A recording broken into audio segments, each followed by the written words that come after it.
ने धार्मिक क्षेत्र में काम किया, किसी ने सामाजिक क्षेत्र में काम किया, किसी ने राजनीतिक क्षेत्र में काम किया, लेकिन पूरी दुनिया में ऐसा कोई एक व्यक्ति नहीं मिला जिसने चारों क्षेत्र में काम किया।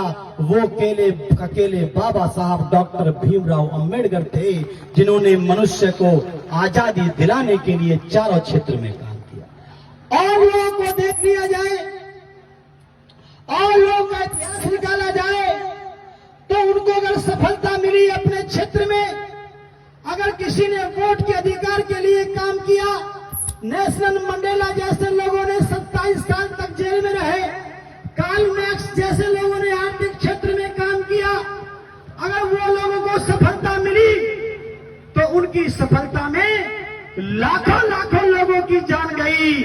लेकिन बाबा साहब को सफलता भी मिली, लेकिन एक आदमी की जान को भी बाबा साहब ने अपनी पूरी जिंदगी में जाने नहीं दिया। पत्थर अपने सर पे खा लिया, लेकिन अपने समाज को चोट आने नहीं दी। ये बाबा साहब की कुर्बानी है। आप लोगों के लिए सब कुछ सहन कर लिया। जब डबल वोट का अधिकार लेकर के आए तो गांधी ने कहा मैं मर जाऊंगा और तेरे समाज को मार दूंगा अम्बेडकर, लेकिन मैं तुझको 2 वोट का अधिकार नहीं लेने दूंगा। तो बाबा साहब को मजबूरी में आकर के पीछे मुड़ना पड़ा कि अगर मेरा समाज मर गया तो मैं अधिकार किसको दिलाने का काम करूं। ये सूझबूझ होती है किसी नेता की।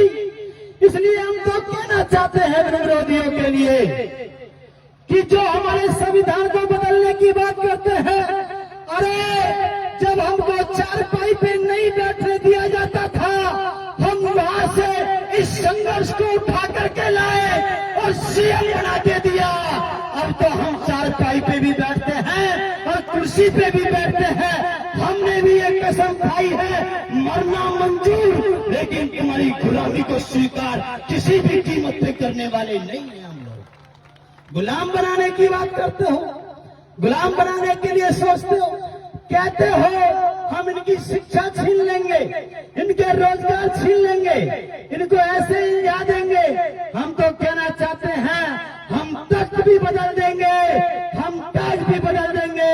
अरे तुम हमारे क्या अधिकार छीनोगे, उससे पहले हम तुम्हारी सरकार ही बदल देंगे।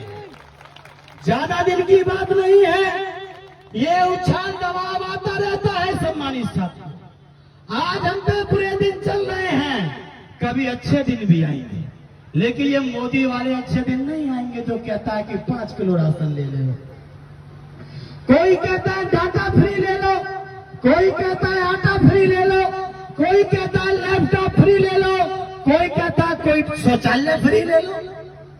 दुनिया में बताया गया विश्व के पटल पे कि भारत देश की स्थिति बहुत खराब होने वाली है।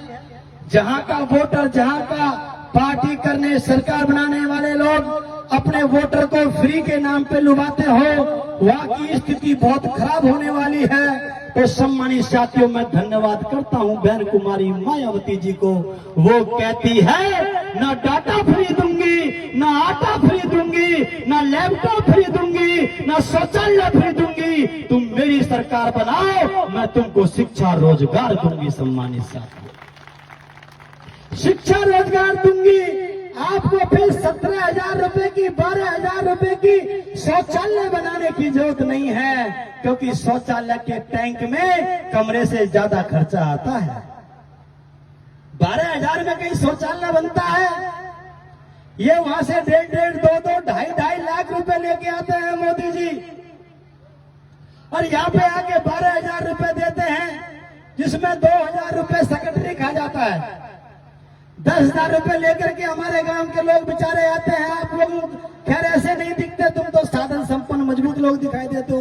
तुम्हारे तो लैट्रिन बाथरूम मजबूत होंगे, तुम्हारे पहनावे से, तुम्हारे रहन सहन से दिखता है। लेकिन क्या करते हैं, 10,000 रुपए का हम अपने गांव में आते हैं, वहां पे गड्ढा खोदते हैं, ऊपर से सीट लगा देते हैं। गड्ढा खोद कर सीट लगा देते हैं, वहां पे हम शौच करते हैं। वो शौच धीरे धीरे धीरे धीरे साल में, 1.5 साल में, 6 महीने में उस जगह पहुंच जाता है जहां से हमारा पीने का पानी आता है। क्योंकि टैंक तो वैसा था ना, गड्ढा ही तो खोदा था। क्यों? जिससे कि तुम उस पानी को पियो। तो बाबा साहब कहते थे जैसा पियोगे, जैसा खाओगे, वैसा दिमाग तैयार हो। ये हमारे दिमाग को डिस्टर्ब करने का इन लोगों का तरीका है। इसलिए मेरे सम्मानित साथियों, हमको फिर से खड़ा होना पड़ेगा। मैं तो 2003 में इस मूवमेंट में मैंने प्रवेश किया था और 2006 में जब साहब कांशीराम का परिनिर्वाण हुआ था तो मैं उनकी अस्थियों का केयर टेकर बना था। साहब कांशीराम की अस्थियों का, उनकी राख का मुझे रखवाली बनाया गया बहन जी के आशीर्वाद से दिल्ली के अंदर। उसी समय मुझसे लोग बाबा साहब कांशीराम की राख मांग रहे थे। मैंने उनसे कहा कि आप राख का क्या करोगे, अस्थियों का क्या करोगे? तो उन्होंने कहा कि मैं अपने घर में लेकर के जाऊंगा और शीशे में जड़ करके रखूंगा। जब कभी कोई बाहर से आएगा